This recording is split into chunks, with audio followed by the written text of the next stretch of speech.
Entrez. Ça qui est là, ouais. Comment tu estás? Bien. ¿Cuál noticia, tío?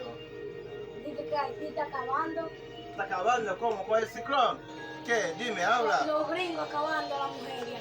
¿Quién dijo eso? ¿Cómo que los gringos están Los acabando? fulanos allá atrás, los fulanos. Oh.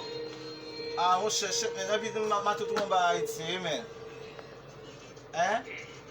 Yo, que téléphone, vamos essayer pour carbon plus notice, que Haïti está acabando, como está acabando Haïti. Déjà Haïti fait craser, gringo craser Haïti.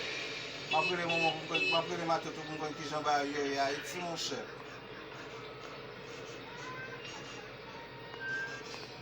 Ah, ok, téléphone là, sonné. Yeah, alors, comment est. Enfant? Ah, ok, bon, non, enfant. Oui, ça passe, qui j'en bas ça là, non?